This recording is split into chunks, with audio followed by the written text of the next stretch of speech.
Om.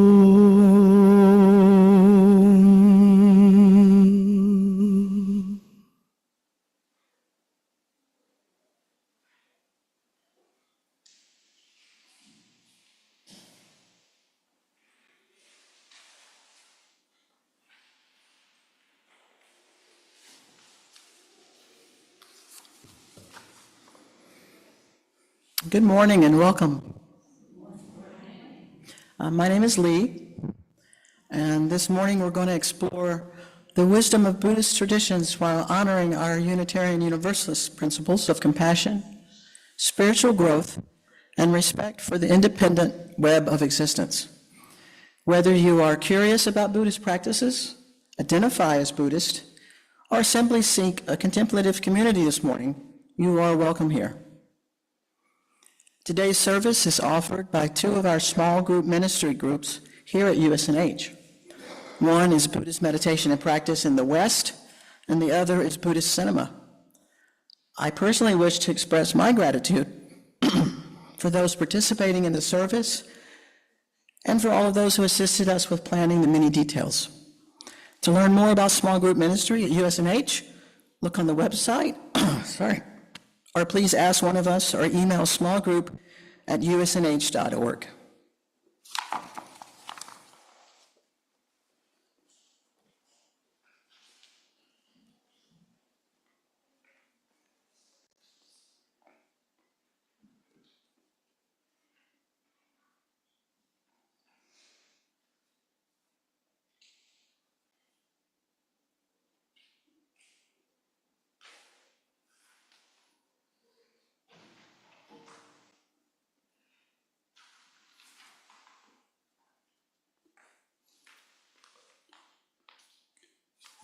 We light our chalice flame as a symbol of clarity, warmth, and the light of understanding that dispels ignorance. If you could all read along with this part. May this flame remind us of the light of wisdom. May it inspire our awakening to compassion. May it connect us to the interdependent web of all existence. In mindfulness we gather.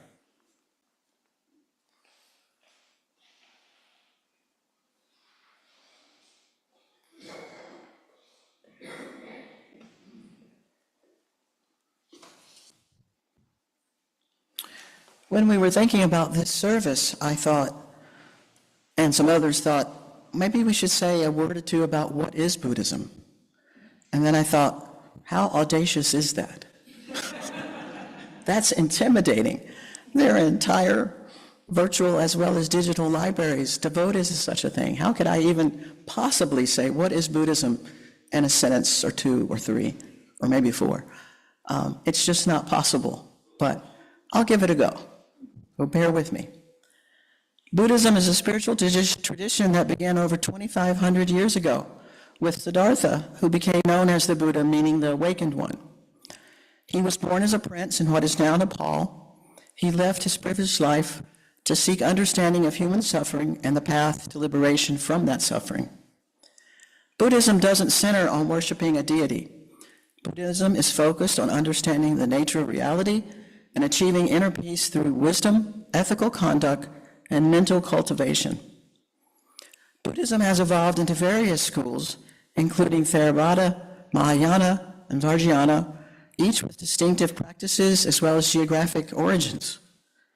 They do this while sharing core principles, but there are obviously some tradition differences.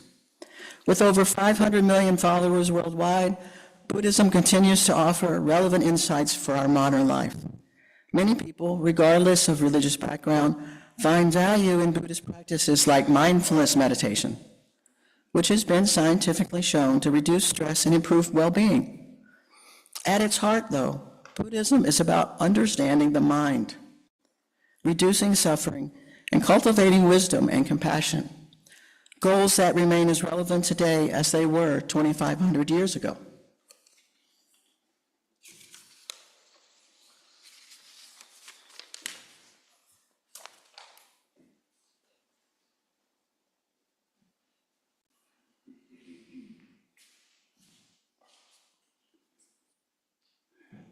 As Gretchen plays, you are invited to make space for the joys and sorrows of this beloved community. If you are holding a particular joy in your heart this morning, please feel free to come forward and light a candle so that your joy may illuminate us all. And if you're holding a particular sorrow, feel free to come up and place a stone or shell into water so that we may all help bear its weight.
Good morning, everybody.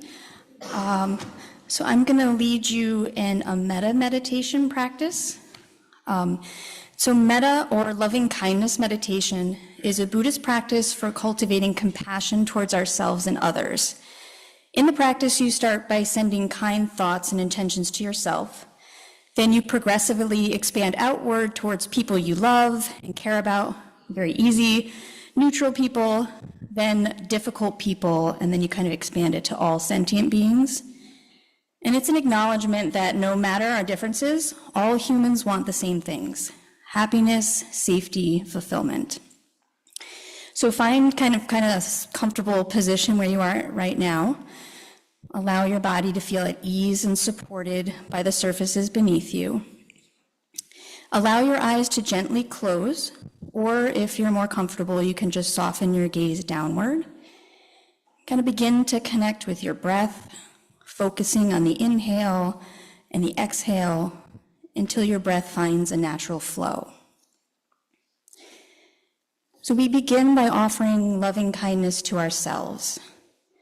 Place one or both hands on your heart if that feels comfortable to you. And bring to mind an image of yourself, just as you are right now, sitting here in this moment. And don't worry if the feelings don't come immediately. Silently repeat these phrases, allowing the intention of goodwill to arise naturally. And don't worry if they don't come immediately. You're simply going to hold the intention, like planting seeds of kindness in your heart. And if your mind wanders during this process, just gently return to the phrases in the image of yourself. I'm going to use phrases that I use in my practice. You can either repeat these phrases to yourself, or I'm going to allow some space for you to find your own words.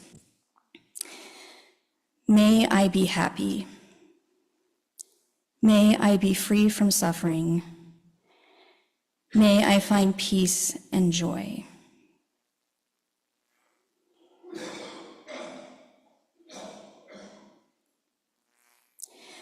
Now we're going to bring to mind someone that you love easily. So perhaps a family member, a dear friend, or a beloved pet. See their face clearly in your mind's eye, and then silently offer them the same loving wishes. May you be happy. May you be free from suffering. May you find peace and joy.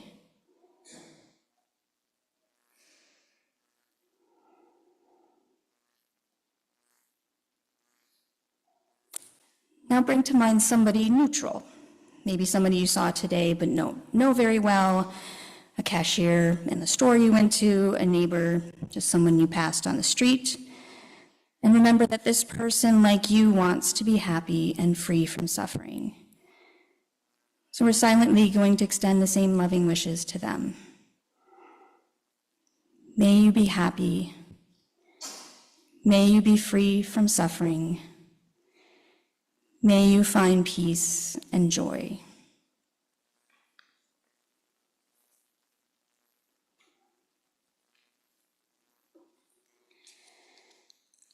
Now we're going to bring to mind someone with whom you have difficulty, maybe someone who has hurt you or whom you find irritating. And remember that this person, despite their actions, also experiences suffering. Their difficult behavior often comes from their own pain. And while this doesn't excuse harm, it does help us to understand our shared humanity. If you feel resistance during this practice, that's completely normal. Simply acknowledge it and continue holding the intention. This practice is about freeing your own heart from resentment. And if it feels too painful at first, send yourself the loving kindness that you need. May you be happy. May you be free from suffering. May you find peace and joy.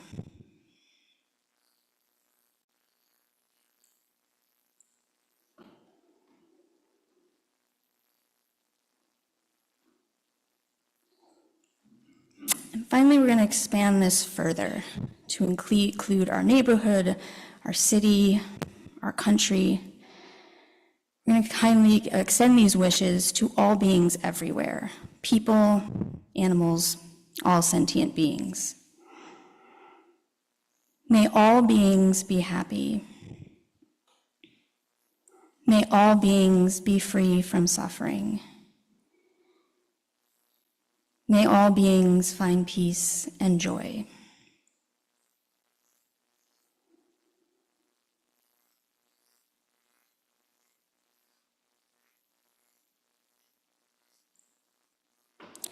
Imagine your loving kindness as a warm light radiating outwards, touching every corner of the world, reaching every living being.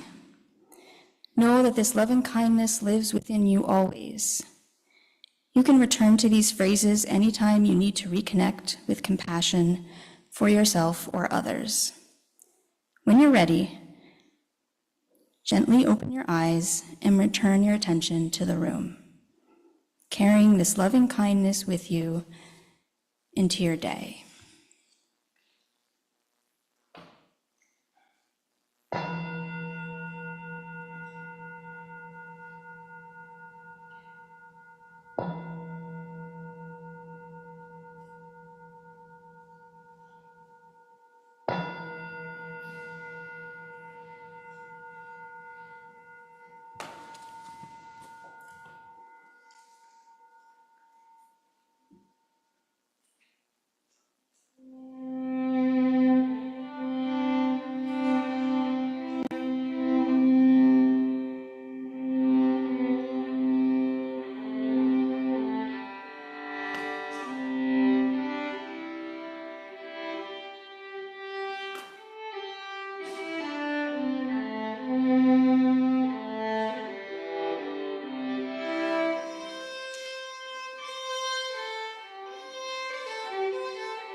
Tonglen, which means taking and giving in Tibetan, is a compassionate meditation practice where we breathe in suffering and we breathe out relief.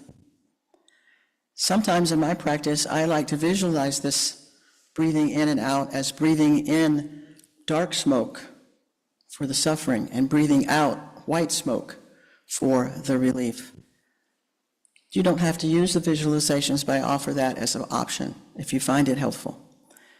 This ancient Buddhist technique transforms our natural tendency to avoid pain into a path of courage and compassion.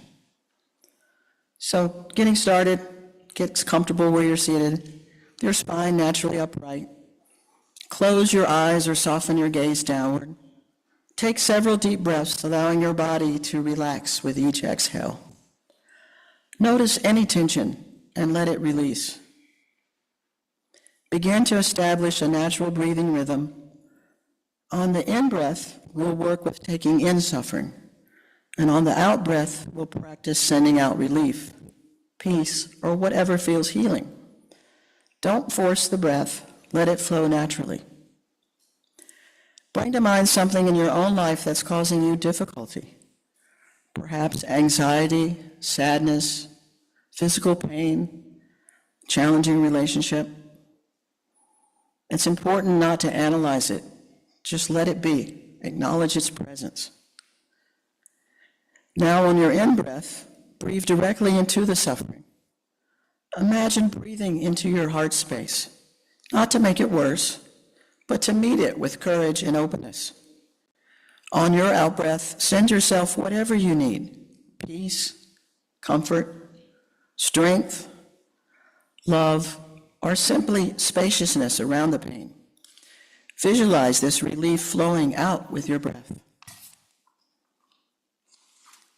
Now bring to mind someone you know who's experiencing similar suffering, or maybe different suffering. Perhaps somebody dealing with the same type of pain, worry, or challenge you've been working with, or maybe something entirely different. On your in-breath, breathe in not only your suffering, but theirs as well. Take it all into your heart with willingness and compassion. On your out-breath, send relief to both yourself and this person. Send whatever would be most helpful: healing, peace, courage, or freedom from the pain and suffering. Now let's expand this a little further. Imagine all the people in our community, in our cities, in our world who are experiencing the same type of suffering. On the in-breath, breathe in the suffering of all these countless beings. On the out-breath, send relief and healing to everyone, including yourself. And finally, open this practice to include all forms of suffering everywhere. Breathe in the pain of the world: illness, loneliness, fear, anger, grief. Meet it all with your brave heart. Breathe out peace, love, healing, freedom for all beings everywhere. Trust that your willingness to face suffering with an open heart contributes to the healing of the world. Take a few moments now to rest in the openness that you created. Notice any shifts in your heart or your mind. Gently return your attention to natural breathing, and when you're ready, slowly open your eyes and return your awareness to the room. Remember that Tonglen is ultimately about recognizing our shared humanity through our common experience of suffering and discovering that our hearts are vast enough to hold it all with love.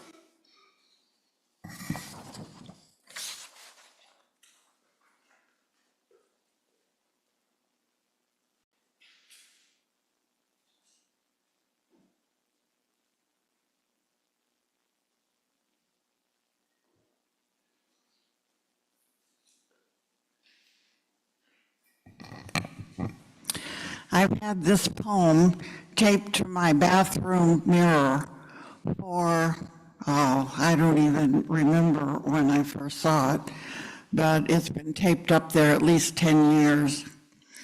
And it's by Morgan Harper Nichols. She isn't a Buddhist. I was interested and looked her up on the internet. but it's a very Buddhist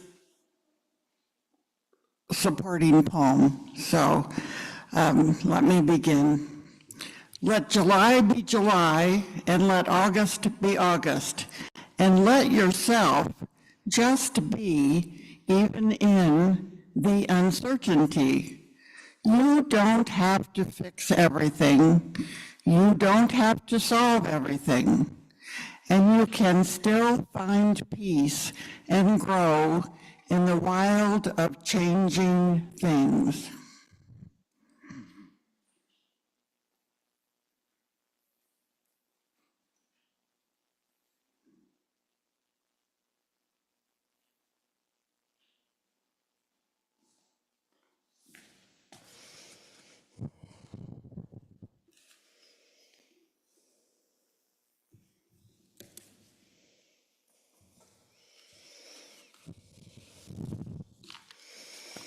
Good morning. My name is Beth Robbins Roth. I am a family nurse practitioner, APRN, and a teacher of Buddhism and meditation and mindfulness, and a somatic experiencing trauma healing practitioner. And I just want to thank everyone for the opportunity to participate in this service this morning. I want to begin with my version of a traditional Buddhist practice called dedication of merit. May the benefits and blessings of our time together here this morning be received by each of us and offered to all of life for the sake of justice, freedom, health, and peace.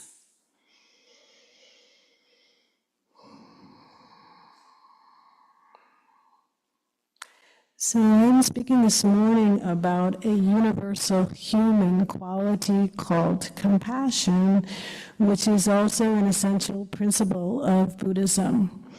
As my teacher Jack Kornfield writes, compassion is our deepest nature. It arises from our interconnection with all things. In the Buddhist tradition, compassion is essentially identical to love, but it is love that arises in response to suffering. It's love that opens to pain. Compassion is the English translation of the Pali word karuna, and the literal meaning of karuna is a trembling or quivering of the heart in response to a being's pain. And this trembling or quivering of the heart speaks to direct, visceral sensation. It's saying that compassion is not an intellectual concept, but compassion is alive and it is embodied. The other part of the definition, when it says a being's pain, of course, is that each one of us is a being. So by definition, compassion includes self-compassion. To quote Jack again, he says, compassion is a circle that encompasses all beings, including ourselves. Compassion blossoms only when we remember ourselves and others, when the two sides are in harmony. And compassion is based on the recognition that all human beings are alike. Is this Bethy? Fundamentally, I we can't belong see. to one family. As you know, the family has a name. It's I called can't humanity. do that. If you And can, Mother watch. Teresa said the problem I think of that's the Bethy. world Okay, it's is that Bethy. we Just a minute. draw our family circle. No, it's not. Oh. Listen to her. And the Dalai Lama puts it this way: all human beings are the same, made of human flesh, bones, and blood. We all want happiness and want to avoid No, it can't possibly suffering. be. And further, we Why all do have you an sing equal it? right to be happy. Who It wants is so to? important to realize our Went same right in. as Went right in. Love it. No thoughts. so In, many right in. other wise But you people see, I from had to all trick him to traditions make have believe I was coming in with him. John Lewis said, if you live as if you're already in that one community. I think it's Bethy. I think it sounds like her. House. But she looks like Bethy. They all look the same. Gregory Kramer, a Vipassana teacher. I don't know what's wrong with you because she really looks describes bad. what we all Oh my have in God, maybe you're common, right. the sameness of human Is beings. that it? And Is she he looks says, horrible? What are we are looking all for? Tender. We don't look at We are all Look at good, the hoops. and Look at we the all hoops. Hey, hunger cutie. for kindness.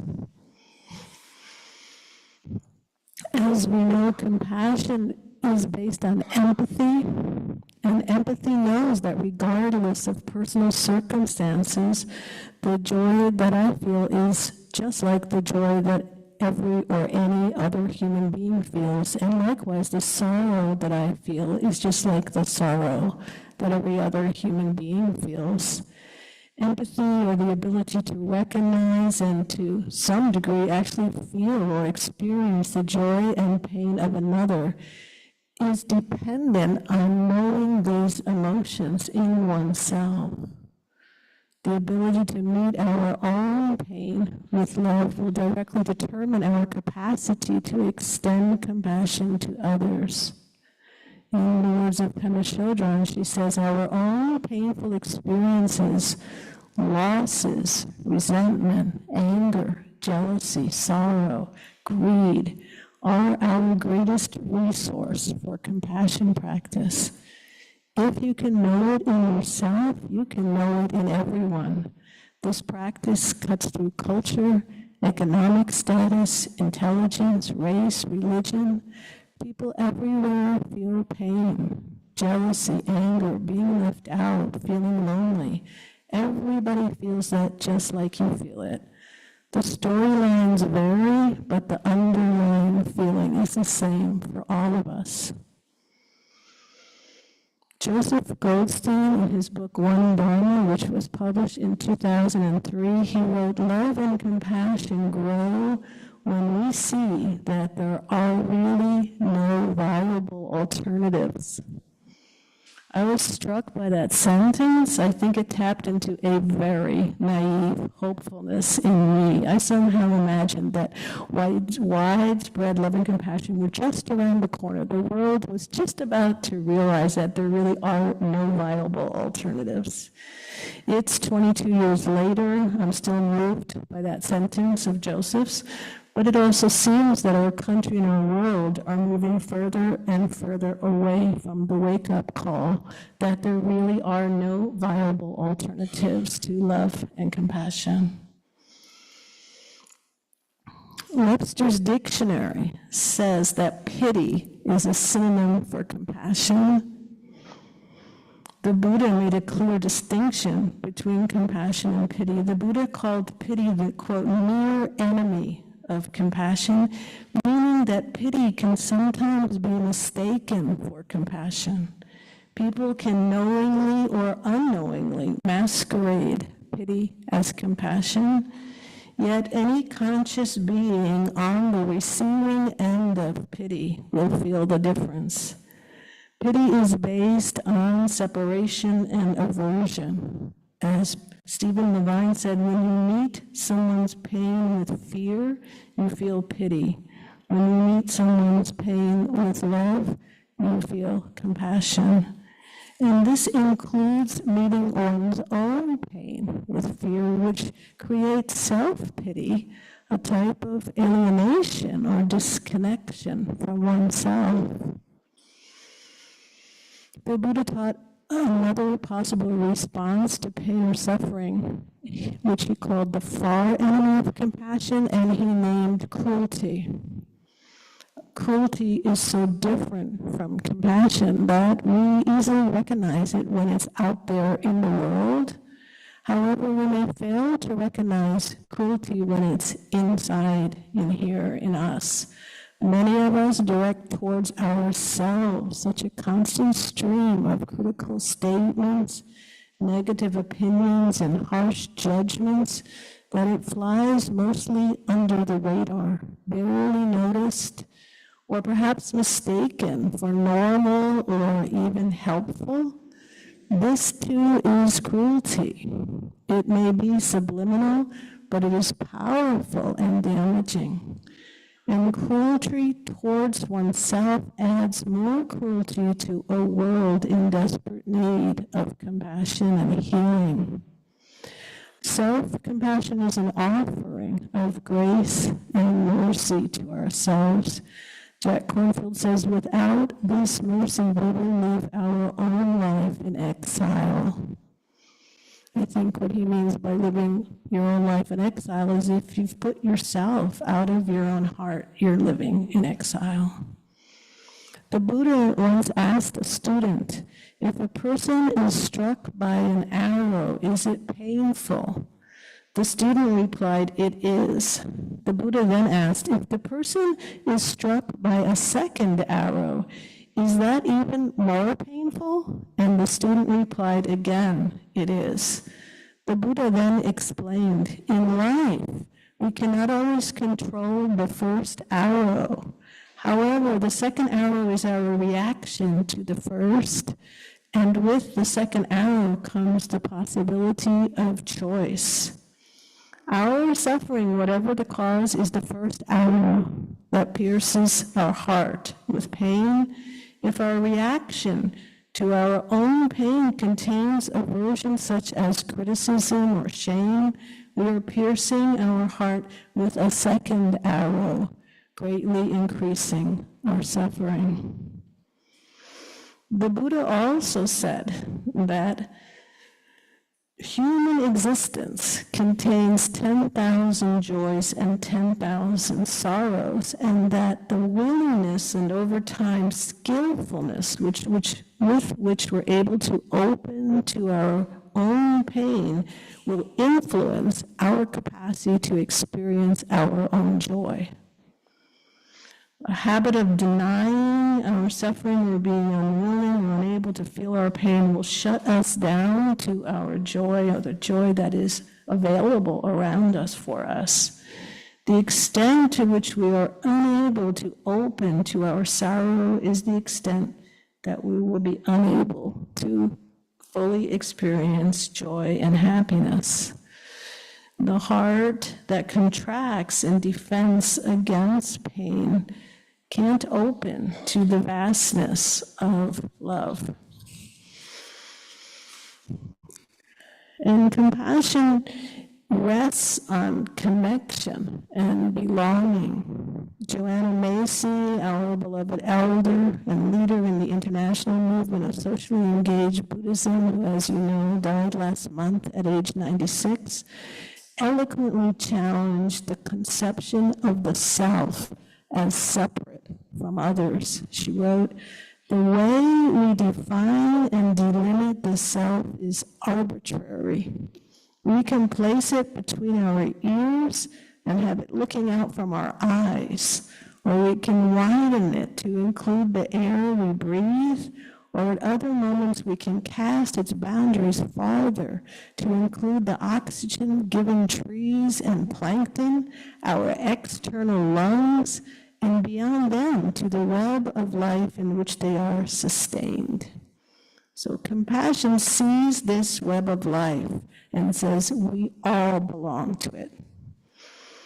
According to Buddhist psychology, love and compassion are always with us, no matter how impossible our suffering feels or how strong our habit to react to our pain with aversion. Jack Kornfield, in his book, The Wise Heart, says, compassion is never more than one breath away, and for awakening the heart, circumstances are always good enough. Thich Nhat Hanh recommends a very simple, what he calls on-the-spot, self-compassion practice. He says, pause. Notice your suffering. Place one hand gently on your body, maybe near your heart, maybe on your forehead, and whisper, I care about this suffering. This can serve to lubricate the channels or prime the pump, softening the heart for self-compassion.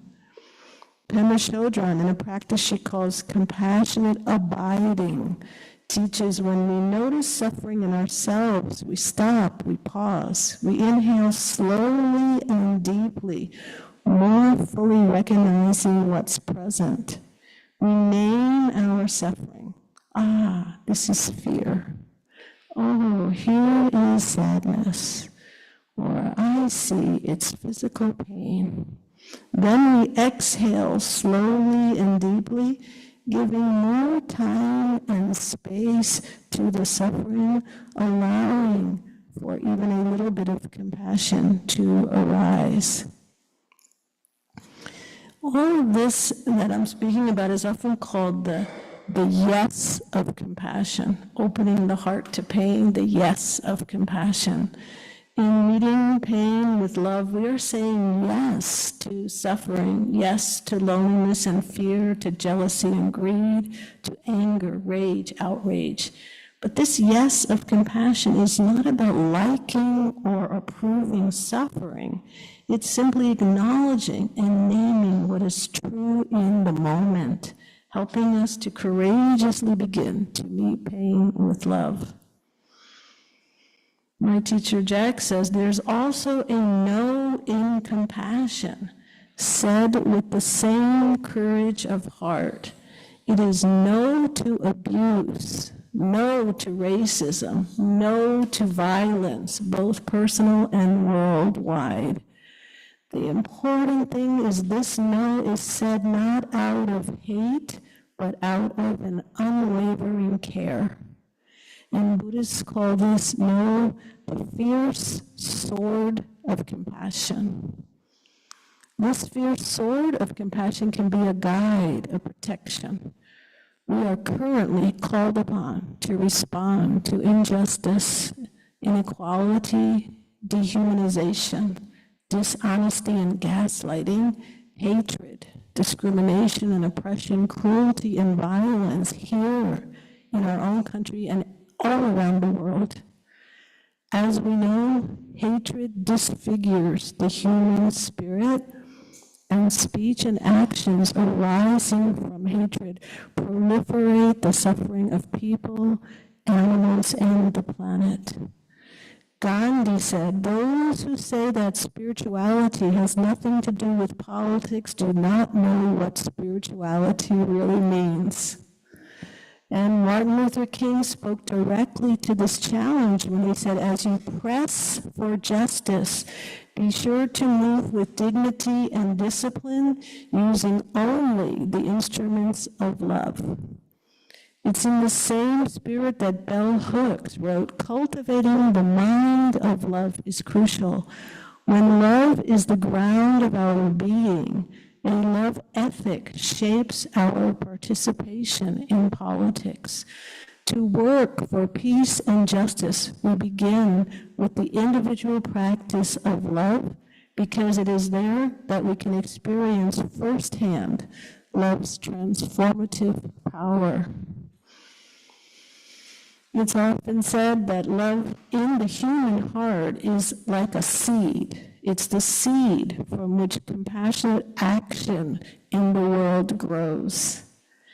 Henry David Thoreau, not a Buddhist, but someone that knew a lot about growing seeds, he said, "Though I do not believe that a plant will spring up where no seed has been, I have great faith in a seed.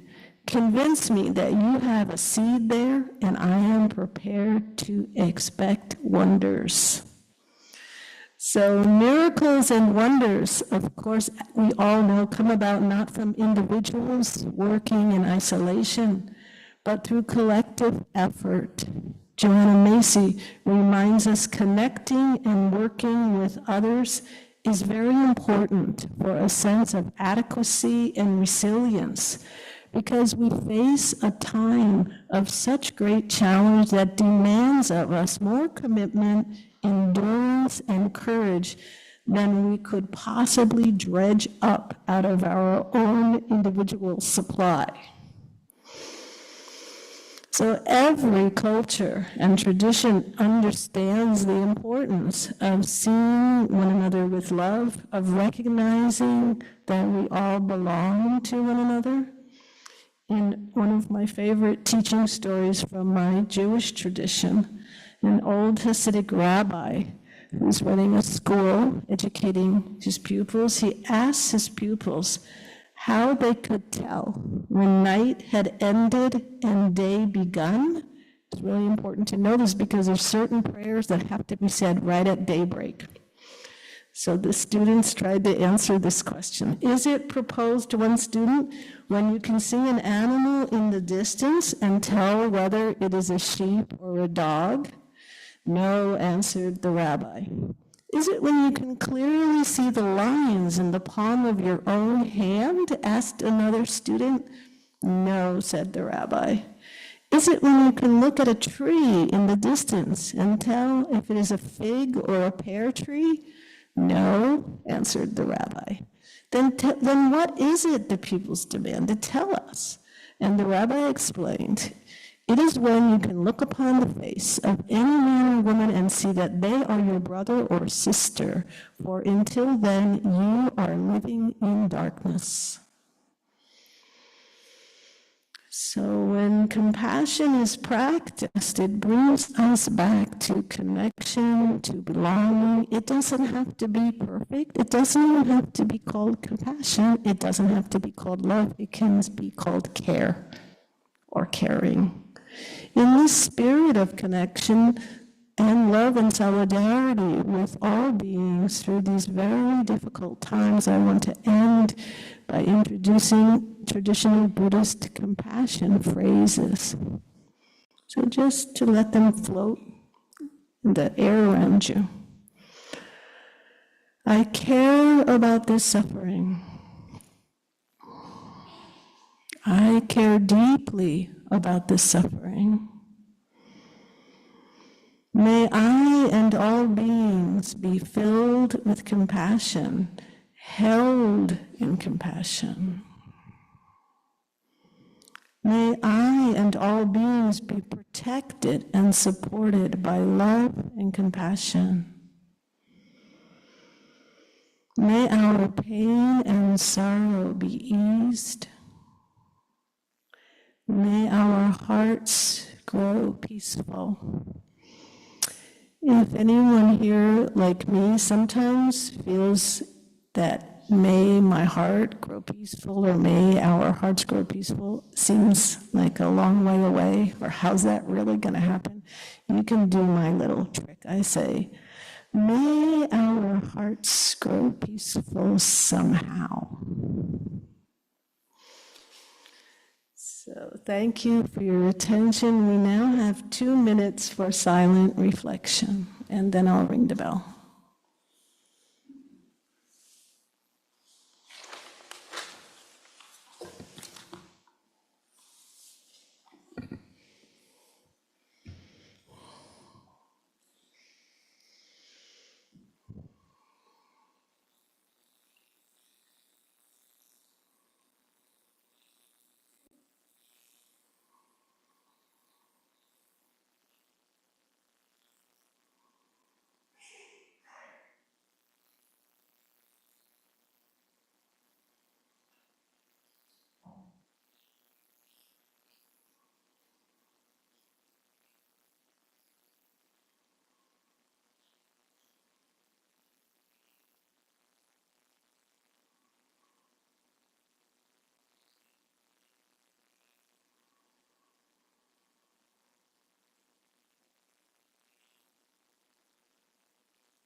In Buddhist tradition, the practice of dana, or generosity, is considered the foundation of spiritual life.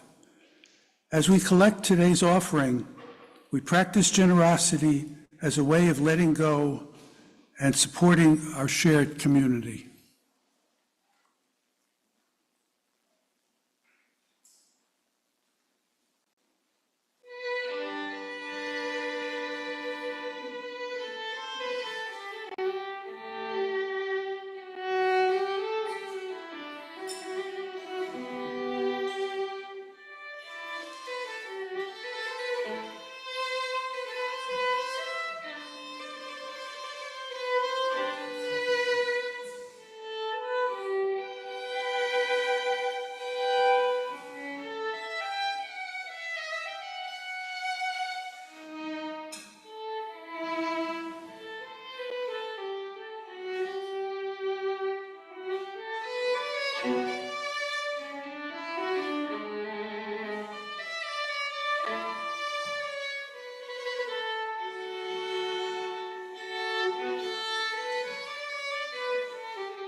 Good morning.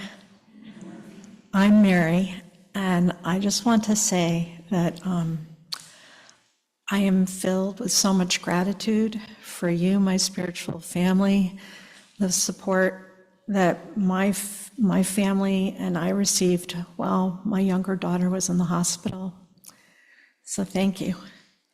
It seems fitting that I get to give the guided meditation on gratitude and generosity. Please sit comfortably, spine tall, hands resting gently. Close your eyes or lower your gaze. Ground yourself.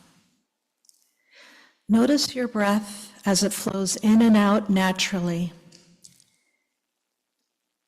Bring to mind one being or thing or event that you're truly grateful for. Let the feeling of gratitude fill your heart. Now let the sense of gratitude expand. Think of another being or place or something that brings you peace. Let appreciation and calm fill your thoughts.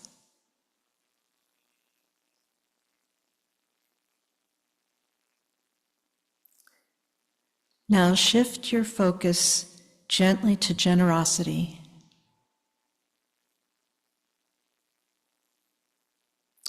Imagine offering someone a smile, your time, or a kind word.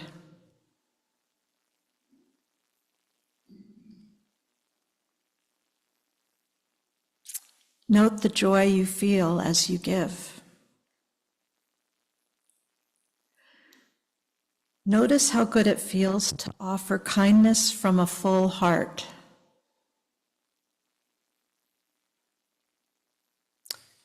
Even a small act of kindness can brighten someone's day.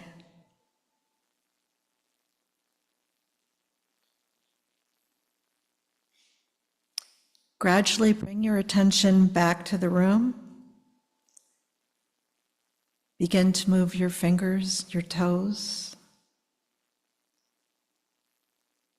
And when you're ready, gently open your eyes.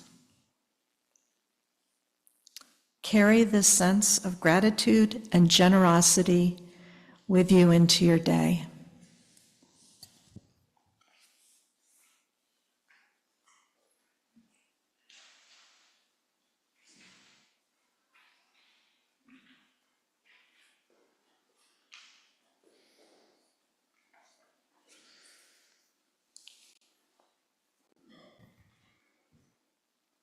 I'd like to end the service this morning with these closing words. To be honest, I can't pronounce the name of this teacher, so we always laugh about that in our group. So ask me afterwards and I'll tell you his name.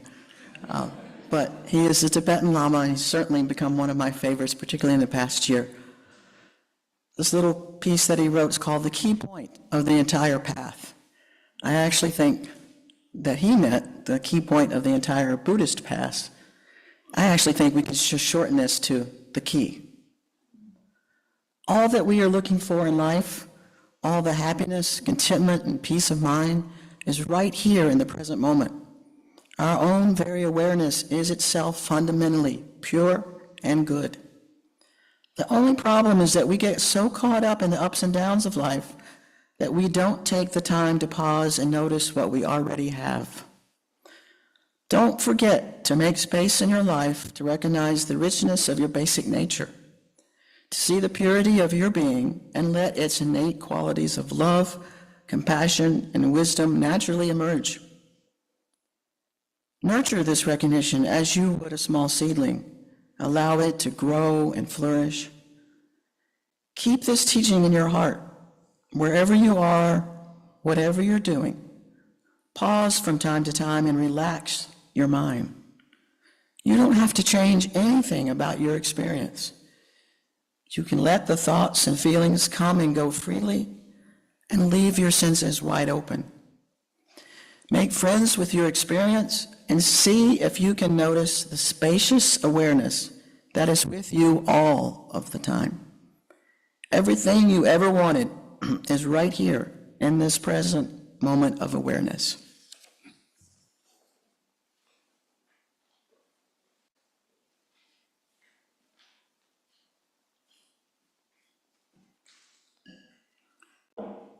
As we extinguish our chalice flame, we carry its light within us into the world.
Okay.